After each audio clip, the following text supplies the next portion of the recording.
A few of you have asked me to show you how I make my gluten-free biscuits.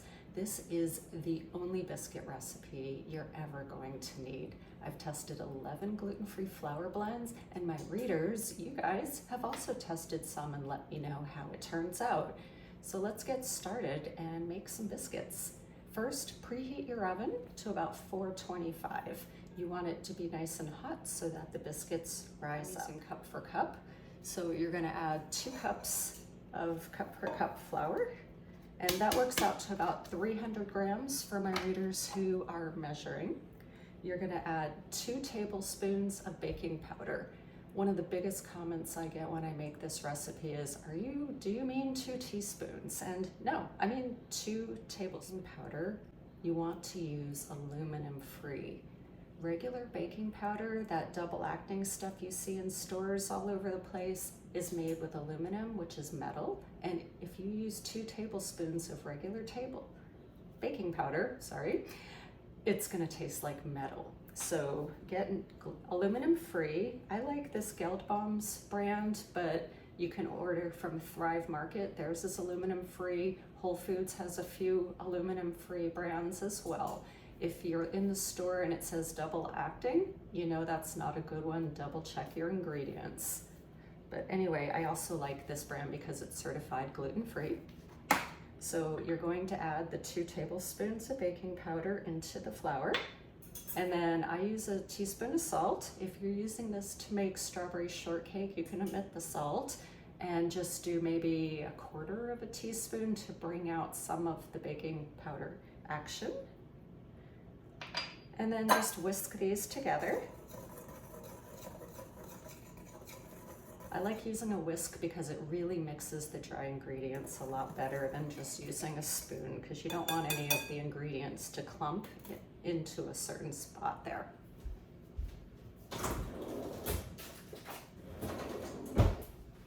Today, I'm gonna show you how I use frozen butter, which is a great shortcut. You can easily use a pastry blender to cut your cold butter into the flour. I actually have lots of photos of this in the recipe itself, but today I'm going to show you how I use a simple little grater. What you're going to do is take your frozen butter and you're just going to peel the paper back until you block off 5 tablespoons, and use the large side of your grater and just grate it. Okay, I am almost at that 5 tablespoon mark. Just a little bit more. You can see at the bottom of the bowl, you can see it's all gathering up in there. And I am going to show you a secret that I have done to keep the butter from solidifying into one big lump. Okay, just make sure you get all the little butter shreds. Now what I like to do next is I take a spoon, and as you can see, all the flour shreds are here. And if you mix, they're gonna stick together. So I take the flour and I just toss flour mixture into the butter. That way, when you mix your shreds into the butter and flour and everything together, you can see there are no clumps. The next thing we're gonna do, I'm gonna set that aside, is you can use milk, dairy-free milk if you want, buttermilk. I am using buttermilk because we are out of milk today. So I use Anthony's. It's a buttermilk powder, and I really like it because you can keep it. It won't go bad in your refrigerator.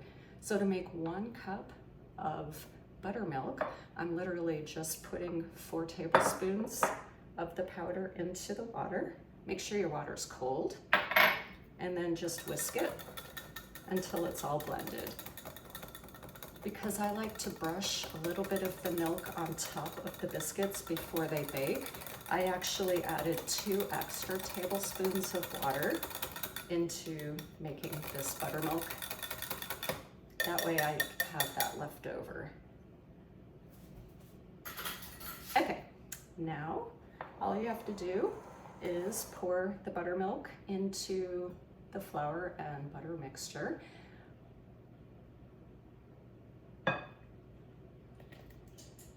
And again, just reserve a teeny bit to brush on top.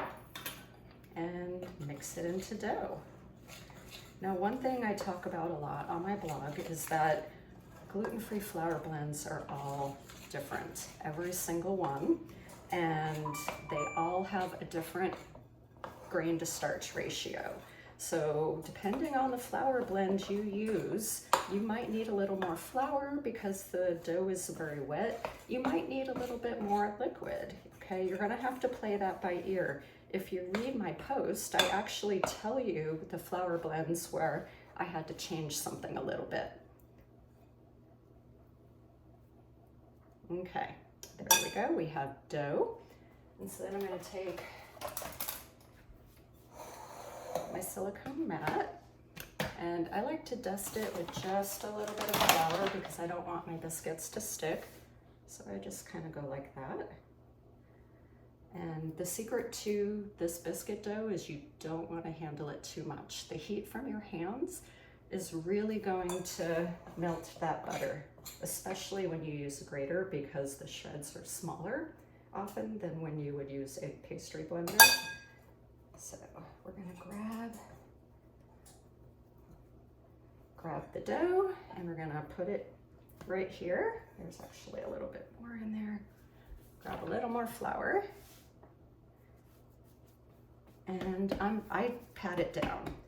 You want your biscuit dough to be, I would say, maybe it's an inch thick, maybe a little thinner than that, but you can do anything you want. I love these biscuit cutters. They come in a lot of sizes. I misplaced my smaller biscuit, so I'm actually going to use the bigger biscuit cutter, which means I'll probably get about 5 biscuits, and I'm going to push this down.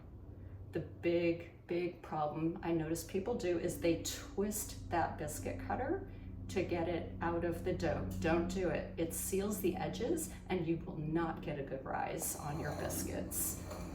And I'm gonna grab this. This is my parchment paper lined baking sheet. So just pull this out straight and then gently tap so the biscuit falls right there, and repeat.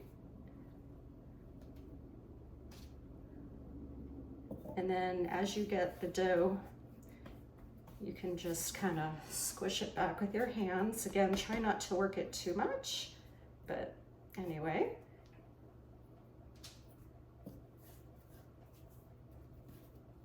If you notice that your dough is getting warm, you can easily pop it in the refrigerator and do it again.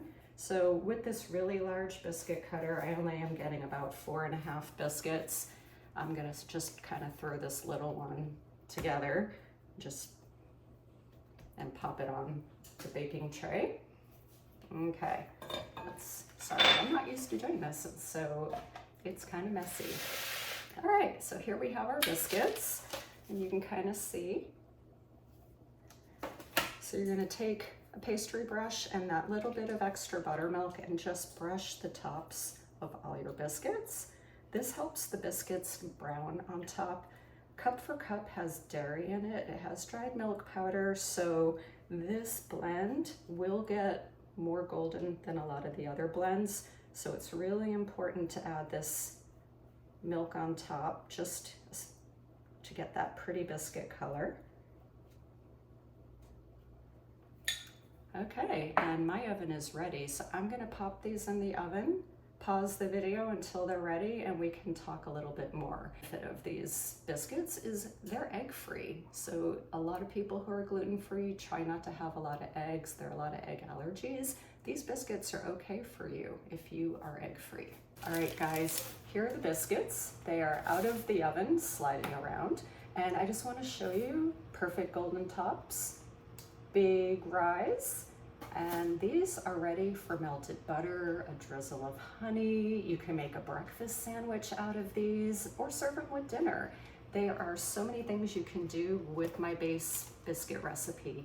You can add dried herbs, seasoning, cheese. You can customize this recipe in a lot of ways. Don't forget, in my post, I have lots of tips for all the gluten-free flour blends that I used in this test. That way you know if you need to add more flour, with a different flour blend, a little more liquid. It just helps everybody out. If you tested a flour blend that I have not, please send me a message, email, you can drop a comment on this post and tell me what you use. I'll share that with all of my readers so everybody can learn from the experience. Have a great afternoon, and I really hope this helped you.